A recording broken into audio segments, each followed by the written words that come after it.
Okay, I suppose you can call this video 1. As I'm actually uploading the video for you that's explaining, I've just moved that radio up at bench. So as it's explaining there, I fancy taking this on. I'm bullet a gate, I'm starting now, even while that video's uploading. Now I've got some parts to find, so I'll look at Jules' manual, you know, I'll call it Jules' manual, and I'll find them parts that I need, because obviously that cat wants replacing, obviously, doesn't it? So I'll find out what he is, and I'll try and, because I've got parts, like I said, downstairs, lad, but don't mean to say I've got these exact caps, does it? Now this is worrying me. I'm just about now to remove the dial and all the tuning cord, right, and get it out of the way. But it's a very, very easy fix, isn't it? So what I'm going to do, I'm just going to pull it back like that, put a bit of grease down there, push it back, put a bit of grease down there, then pull it back towards me, undo that nut and slide it further back down, and that'll tighten the whole thing up or get rid of all of that play. It must have just been pushed in over time, perhaps, you know, but I reckon when it come out at manufacture, because for those that don't know, it's touching that coil. Hold on, see if I can get you on shot. It's touching that pin there, you know, and you don't know what effect that might have electrically, you know. So, and I would imagine that's the dial trimmer. I'm only guessing until I look at paperwork. Well, that probably be it'll be an adjustment to adjust the dial, probably. Only guessing, you know, to line it up so 500 is 500 and all of that. But that's the first job I'm going to do, and then I'll get rid of the cord. All right. It wasn't as simple as I thought, folks. Nothing is as simple as you think, is it? My dad always used to say that, you know. It might look simple, but I'll bet you.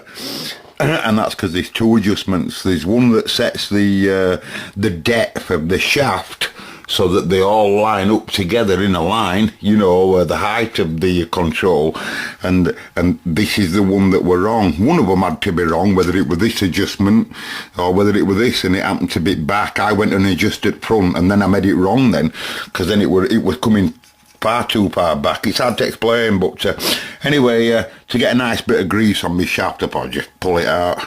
Another thing, look at this, a Cobra 148 GTL DX that's never been twiddled on mid-band super low or super high.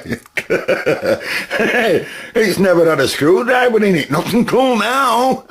First thing you do before you repair it is your screwdriver, and you tighten up all of them. I once read in one of them radio magazines about engineers that's had problems that they've had to face when they used to be in field repairs, going repairing televisions in what we call field, when rental television companies were big, and TV engineers that had to go to people's houses to repair the tellies. And this fella says, he said once, he said, I went to this fella's house, and he says, oh, he said, I've tightened all of them things up, pal. He said, they were all loose. He says, what? He said, all of them adjustments. He said, all of them trimmers, he says, every one of them, he says, they were all loose. Right, I'll get this in. Right, number one job's done, folks. It's miles away now from that trimmer. Look where it is now. That's the bottom of trimmer, look, I was worried about, or should I say what it was touching, right down here, and look at the gap difference now. Yes, of course, there's a bit of play, but I'm not bothered about that as long as it's not touching, ground's touching that, you know. But it's sorted now, love. It likes that repair. Right, cord remove. You know, there's sometimes people you have to try and box a bit cleverer, because, yeah, you can clearly see there, that's part of the spring, and that's the, you know, that's the marker there. But not all the cords broke, and it looks like there might be two parts to it. I'll show you what I mean. I can clearly see this part's actually tied on there. There's a knot. This is the, it's quite a long part. That's the part that, that, you know, does the dial part. But the other part that goes round the FM part and still round the wheel is still intact. So I might just get away. I might just get away by, you know, bodging the dial part on. I'm not so sure, you know, but I'm still going to have to pull faceplate off to be able to do that. But I think for now, what I'm going to do, I can just about make out there that it's tied. Can you see all the part at knot? Can you see it there? And it's tied to a part there. So that's, you know, that's probably one full piece. There might be two pieces in that cord, although it didn't look at it manual, but it's possible that there is, and only one part's broke. Just tested my bulb, by the way. That's my bulb didn't light up when I powered my heaters up, and it should have done, but my bulb's open circuit, so I need a bulb for it as well. But I mean, I'm going to have to pull out front off to clean all that up to make it look nice. I'd like to get all that nice and clean before I try and do cabinet up, you see. But I want to wear noises out of it first. So now what I'm going to do, like I say, I'm just going to get that so I can, you know, still carry on tuning radio when I'm trying to mess around with it, and I'll be moving both, you see. So it's best I keep that there, and we'll try and work out what them caps are that I want. That'll be me that's put that wrong, that's all, as I disconnected that. I'll be careful because that valve base is a bit loose there. It's a common fault on these type of valves. Can you see it? That's the glass part, and this black part isn't. So you don't want to be twisting that. That's why when I took that off, I prized it off with a driver away from the base, as not to pull any pressure on this base. It'd have just pulled wire straight out of tube, and you'd have lost the tube, you know. So that's what I'm going to do with that again. But I've got to keep it there for now because I need it to keep the heater integrity, you know. And that there won't be no wrong probably causing out two issues. So I'm just going to snip that. I'm just going to snip, because I can clearly see there that that's the nut. You know, it's tied round a nut or something there, round a noggin or something. It looks like that little L shape there. There might be a place for it. Anyway, that's what I'm going to do, and then I'll find them caps then. And I just had to brush its teeth, you know, on its... you don't want any of these pins touching each other, by the way, folks. The capacitance would be immediately shorted to ground. So hence the name, airspace capacitor. This is an airspace variable capacitor. And the whole range has a capacitance, you know, between closed and open. But it's important that I once got a tuner off someone, an ATU. Many ATUs use a airspace cap, and it didn't work at all, didn't this ATU? And it clearly, what had happened is someone had been in messing around with it, and they'd bent one of the pins, and one of them was shorting onto its neighbour, immediately shorting the whole thing out. So obviously it can't tune anything. And I fixed it within about 8 minutes. How did you fix that? I could never get it going. Well, all you got to do is observe, you know, what they're doing, you know, and that it just shorted one of the condensers, like, and it was stopping his tuner from working. Aye, but I've just done that beforehand, like. Anyway, so I'm going to pull Jules' manual up now, and I'm going to find out, I think that cap that I was messing with was 72, wasn't it? So, but also, that working cap that I put in was a new cap, and yet it immediately made me recce go balmy. So I'm going to clean them pins up as well, see that sticky stuff, whatever it is. But I don't think that my cap will have been causing that. Even if it were wrong value, I can't see it doing that. I reckon there'll be other issues as well. So I'm going to check all of that filtering stage coming out of HT. It's a good idea, isn't it? So I'll check all of them caps that's involved in filter. Okay. I'm sorry for going on, folks, in this video, but I think it makes a good video just to babble on, you know, because it might inspire someone else to do what I'm doing. Yeah, and I'm lucky. It is on 2 separate cords. Can clearly see it there. We have a complete separate cord for FM, which is brilliant. I was just looking at this wiring here for Magic Eye detector. They're so simple. Do you remember in one of my other videos there, I stole that one out of that reel-to-reel. We're going to use it as an audio meter. Well, I still am. But this is a very similar indicator, that one, except it's much longer valve. But the same principle works, except it works off the IF strip instead of one at preamps like other one does. And that's what I love. I mean, I haven't even got my mate's manual up there. But what I love about these sort of valve stuff is it's so easy to work out. This group of wires coming up here is the group of wires that feeds all this all in its sleeve here, brown sleeve. And it comes up here, and there's 4 wires in it. And every one of them has been so easily sussed. The brown wire that goes to ground, right? So here's the ground to the old valve up there. The white wire that connects to this green is the heater supply for that valve. It just gets a link off it, and if it's got a ground on that link, then it's got its 6.3 heaters at the right point. The red wire goes straight up to main capacitor, which is its H10 HT supply. And the yellow wire goes here. The yellow wire goes to this tag here, through that resistor, and then some of it gets off at mode switch, depending on what mode you're listening to, what band should I say. And then part of resistor also goes here, looking straight into IF section, into radio receiver itself. So simple, and that's how it gets its signal indication on the screen here. So simple, and without even looking at manual, you know, really logical animal. Anyway, I got to get my hidden cap down there now, and not just my hidden cap there. I want to test all them that's in that part of that circuit here. I think this is the choke at the other side there. That, oh, I don't know which one's choke or which one's audio transformer just yet. Hold on without looking. Audio. I don't know just yet. Hey, yeah, another thing on all, it has a fantastic service position, because the last thing you want to do, folks, is break that aerial there, or out on that aerial, and that piece of metal there just lovely stops on my bench. That one there, riding right there, you see that one? That's fantastic, that. So you can prop it up there, as long as you put it like that, you can let it rock over and know you're not going to do any harm, because you're going to be moving this radio up and down, backwards and forwards a lot, so we don't want to be harming it, you know.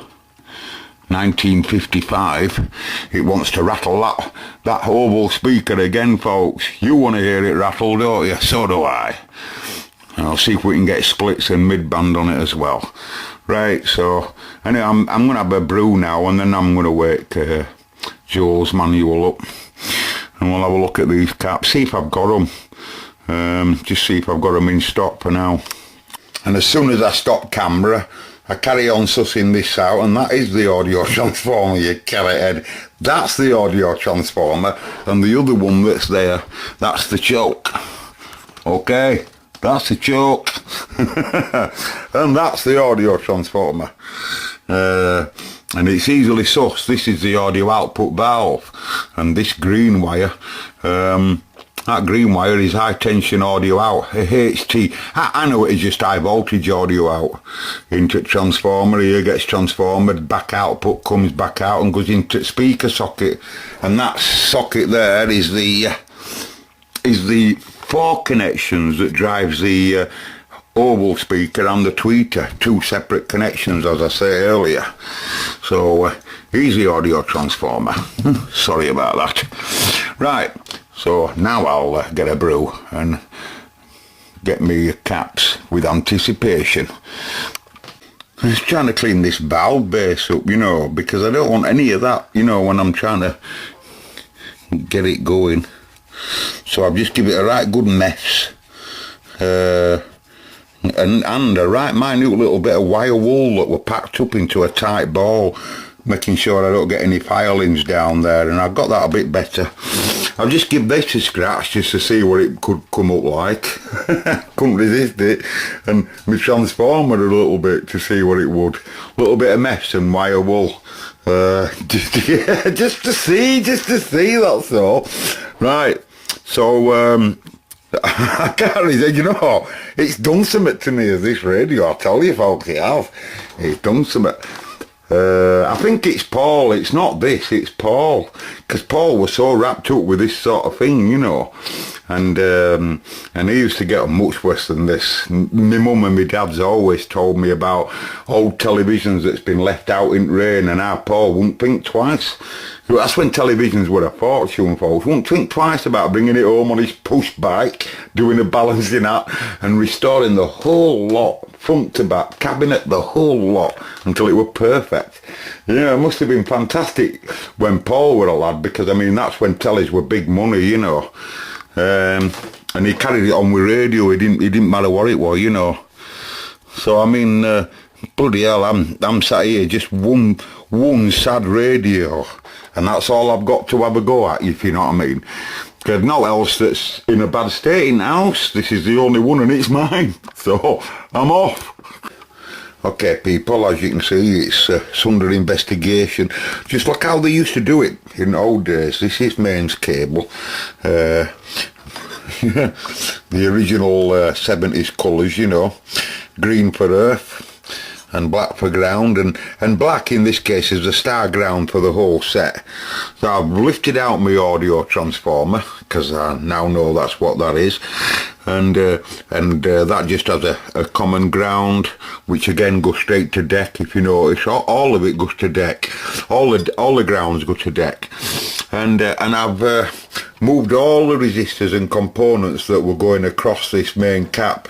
This is 3 capacitors in one, using the shell of the casing as the ground. So you've got three positives, if you like, at capacitor, and all of them have a common deck. This is usual, right? Now I've tested all them, and they are slightly out of value, but they're only very slightly out of value, and not what I expect. I use shorts or opens, but they're not within tolerance, but they're only within something like 5 or 10 microfarad, and I can't see them causing the issue. This cap here going across, I pulled him up and had a look at him. He's slightly out of value as well, but only slightly, right? But if you look here, there's a telltale sign down there of a bit of leaked waxed. So something's been going on, but I don't know what, you know, because, you know, you can look at a lot of caps in here and they look like they've been, you know, like this resistor here. No wax comes out of resistor, so wax might have come from cap that's above it, you know, dripping off here. I don't know. Remember, this is a 1950s radio, folks, so, you know, but anyway, like I say, a lot of what I've pulled up so far don't really justify the rectifier there really going balmy. I can't weigh up. I know that my rectifier tube's working all right in another Decca amplifier. As I told you, I put it back in there, you know, and it worked perfect. So I can tell that's, you know, look at that. They just tie a knot round, and that's the stopper. Dead crude. That's how it were. That's original, that.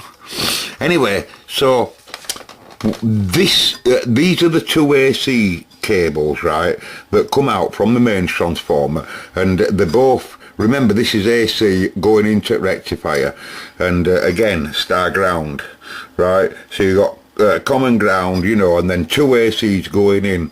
They get combined together really in rectification process on the inside of the valve, and then you end up with 1 high tension out, which is that red going out. And the first thing it does, you've got capacitor, that cap that I you know, this one here, which would again go straight to ground, that way. It'd go straight to ground, and then one of them going to positive there, which just links across, if you notice. So so in other words, this is positive just as much as this. So that's one cap to ground. That's cap 72, which should be 8 microfarad according to paperwork, right? And I put a 15 in, by the way. I put everything right apart from it was 15 microfarad. So so obviously I did get it wrong just guessing, but not that far off. I wouldn't have, it's off, I wouldn't want to leave it like that, obviously, but what I'm saying is, I wouldn't have thought that I'd have done all what it did. I'll tell you what's strange though, is this red wire that comes off. The first thing it does, if you look in manual for those that have it, it goes straight through the choke. The choke being the transformer there. I can't move it now because I've got this balancing on top. I've disconnected its HT supply. There it's that's its high level audio input transformer, and this is speaker output to speaker plug down there, right? But it's high tension connection, and it's ground I've stolen, right? That where it's ground, and here where it's high tension. But the thing is, the DC, the main DC coming out of the rectifier goes through the choke first, and then you know, everything else gets supplied from that pin. This pin here is like the main drive, if you like, that drives all the HT circuits. And I've just done a continuity check on my choke, and it's open. Theoretically, it is no choke at all. That transformer's open circuit. So the choke at the other side, according to my quick test there, looks like it's not this transformer, but the other one in the back there. It looks like he's done one. He could have done one. Now I do have some chokes downstairs, so. But I'm gonna look now at manual to see whether I'm right. But as far as I know, there's only 2 wires on that choke there, and anyhow, I'll just bolt this up, and then I can just have a flip it over.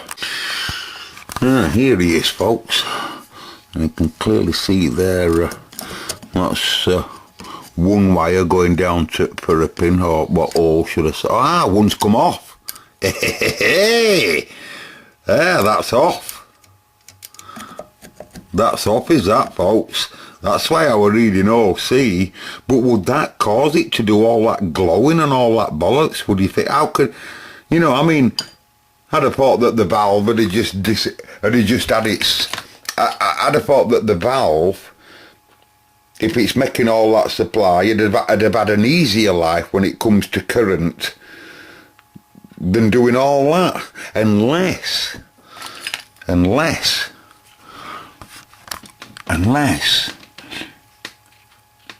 you see, I've never read this. Let me just read this now, what meter. I've seen this doing all its smoking, but what I'm on about is when I put my new cap in, that were only, I don't know, 8 microfarad out of value. If I put a 16 in, if I put a 16 microfarad in, then it were only 8 microfarad out of value. If it were supposed to be 8 microfarad anyway, 2 8s are 16.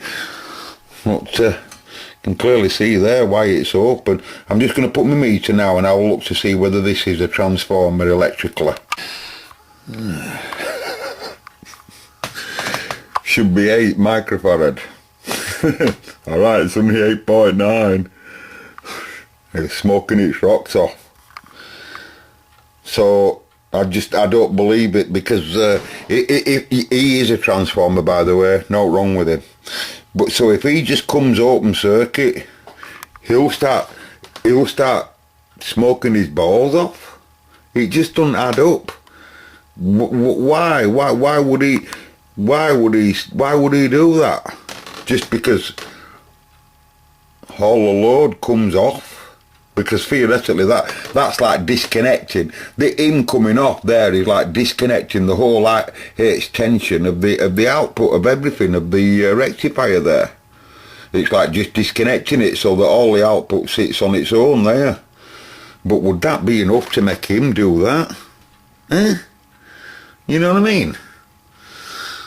Do you know, you can tell, folks, I know piss all about this. I know piss all about radio, me do I. That's why I love my hobby. I reckon that's why I love it more and more. Because you just get, you know, our Paul, you know, if our Paul were looking down, if there is such a thing.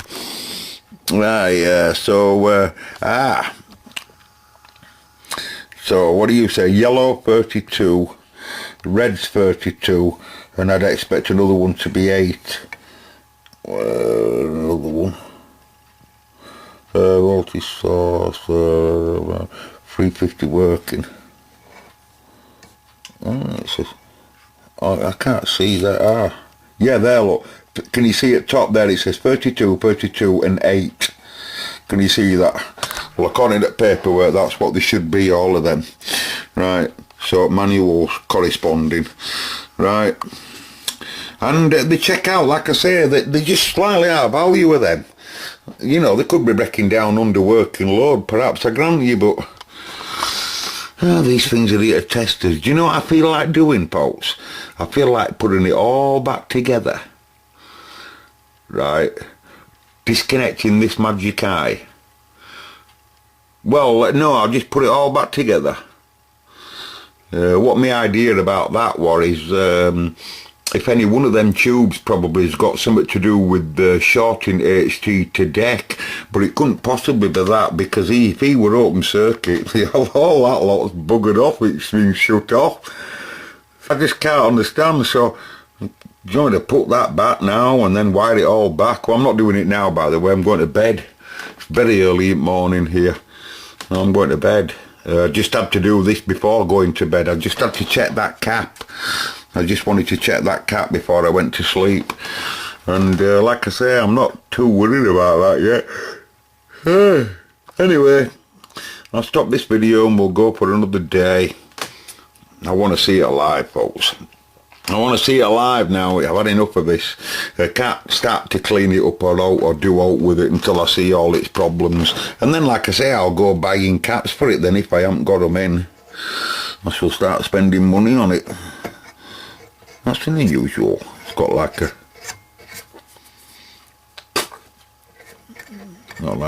nipple at one end. Can you see that?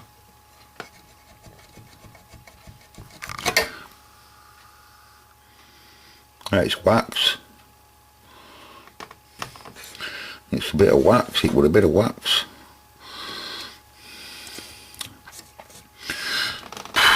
Bloody hell, it's filthy in there. Anyway, E39. All mullard valves in here, by the way. They're all mullards. Right, anyway, you see me E84 looks very discoloured.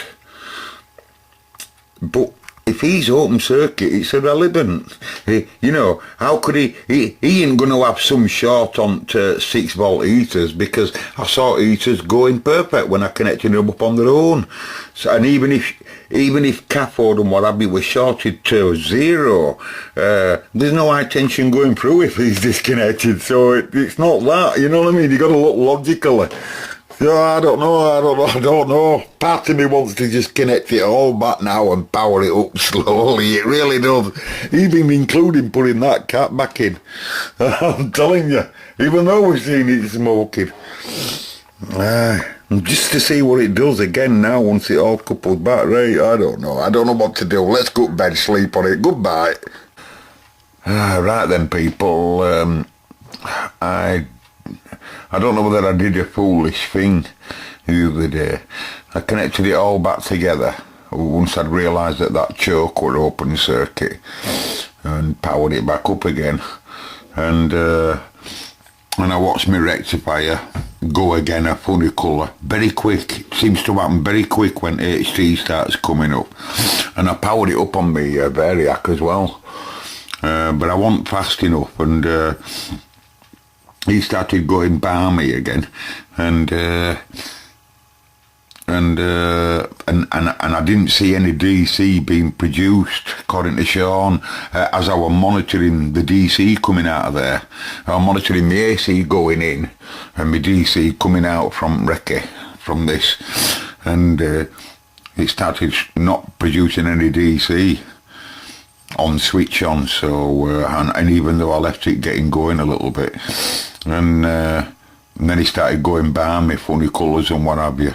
And when I put this then back downstairs into Acker amplifier, as I, you know, it doesn't work anymore. The EZ80 has definitely died, which is really upsetting, because I can't find one in the house anywhere. And I know I've got one somewhere, but I cannot find one. I want one now. I can't proceed until I get this power supply up and running, you see. There might be loads of other issues wrong with radio, but I need to get that power supply up and running first. Now then, that was last night. So I previously made another video because I stopped it last night. I put this back downstairs into Decca and saw me Decca blowing fuses, so this is definitely done one now. And I've got my Decca back sorted again, you know, but it's him that done one. It's a shame because I can't find one at this present time. And they're only a cheap valve, by the way, folks. You can buy them on Bay for £6. It's only a rectifier at the end of the day. And the reason why they're so cheap is because anyone that had a few brain cells, if you really need one bad like me today, you can just do away with it completely by using 4 separate diodes and make a full wave bridge rectifier. I know that's not the done thing, that's not repairing the radio, is it really? Because we want to keep the integrity of everything. And I agree totally with that. But for me to be able to proceed now, I think what I'm going to do is I'm going to make a full wave bridge rectifier just using 4 separate diodes at the right voltage rating, and then I'm going to do away with the EZ80 just for now until I get the radio working. I think that'd be the best thing to do for now anyway. I can't think of what else for now because I'll keep looking obviously, but I can't find one for now. Now I think one of the mistakes I've been making here is blaming the problem on the power supply all the time. As I say previously, that was open circuit, you see. But I just can't get my head around the fact that if the choke were open circuit and the high tension output can't be driving any of the radio, why would the recce go balmy when it's not doing out? You know what I mean? It's just sat there producing DC, but not doing any hard work at all because it's not driving anything at that time. If he's open circuit, no gets any supply. But as soon as I couple him back up, you know, and suss out that he's, you know, now back in circuit again, woohoo, radio power supply went balmy. So I think what I've been doing wrong, folks, is I think what would be the way to go is to disconnect the high tension to certain tubes. You know, including this one, drop its HT off, drop its HT off, drop its HT off. I mean, I don't know how Paul would proceed with something like that sort of problem, you see. But I think the best way for me to proceed is drop all the HTs off individually, and then couple each one of them up back one at a time, and see if it's because it could be audio output valve that's got a short inside and pulling HT rail to deck. I don't know, I'm only guessing, you know, but whatever. And also these caps are a little bit out of value, and when I go hunting for them I have no cap that's that value and that voltage, and the other ones underneath. I've got loads of capacitors but they're not what I want, so I might have to go spending money. And there's no wrong with that, I don't mind that at all. It's just that I'm a little bit wary. I don't know what rest is wrong with it. You know, it's alright just going throwing money at the power supply, but I don't know whether this IF coil might be knackered. You know, this one, you'd have a job getting any of them. You know, so I really want to know, you know, I'd really like to, like I said, power. I can't produce 270 volt DC now in the workbench, really. So I think I'm going to build a rectifier up. I think that's the best way for now, and then I'll disconnect all the high tensions, and then one by one creep them up, you know, connecting them up one by one while I'm monitoring load, and put an amp meter. Then I can build me rectifier circuit and put an amp meter in the line that's driving that choke. Give me an idea of how much current demand it were drawing. But when I powered it up and I looking at my light bulb there, it wasn't doing that much glowing like it was drawing loads of current. So I don't know, you know, it looked like everything were happening on the inside. You know, I don't know, but I don't know enough about the job, do I? Well, I really want to get it running, folks. It's like how else. So I'm going to post this video for you now, and then I'm going to I'm going to still keep looking to see if I can find this. And like I say, while I'm even still looking for this, I'm still going to go for that rectifier idea, them 4 diodes. I think that's my best plan for now. And then I can at least, I should be able to at least suss out, you know, I'll be able to build rectifier stage up, you see, without it connecting to anything apart from the 2 ACs that go into the valve. And then I'll be able to just have a look at the rectifier working on its own before I couple it into radio, you see. So it is a circuit that we can look at before we actually put it into the radio to see that the voltages are all correct before I let any of that HT go into set. That's my plan for now. So I'll post you these videos, folks. And also in the meantime, when that happened, I got fed up because I couldn't find a tube and what have you, so I decided to do something different. So I messed around with the CD player. So I'll post you that video of the CD player, right? And then, like I said, there's no point in cleaning anything up cosmetically. None of this muck will stop it from working, folks, at all. Even though I know it don't look sightly, but it won't stop it from working, won't that? And I'll keep hunting for my caps. And bloody annoying. You know, it's annoying, you know, when you don't have what you really want right at hand. You know, I want them parts now. It's just life. Life is life. But anyway, it must have happened to my Uncle Paul a billion times. It hasn't CBs for me, you know. The number of times I've been messing with a cobby, you know what I mean, and I just didn't have that part there, and then not what you can do for a week. The whole job's off. You know what I mean? Until you get it. That's how it is sometimes. So I'm sorry about that. But you're not as sorry as I am, folks. So anyway, I'll post you this. And if you can hear my voice is a bit different today. Because I don't think that curry that I had in the other video, which I'll explain there, I don't think it's agreed with me today. I've been rough all day. I'm going to have to stop eating them curries. I was told by doctors not to eat curries, but I only have one a month, something like that. But I'm going to have to stop eating them now, because every time I have one, they make me ill. So don't tell me, doctor. Anyway, so I'm off, folks. All the best. 2:52. And I'm trying. I'm trying.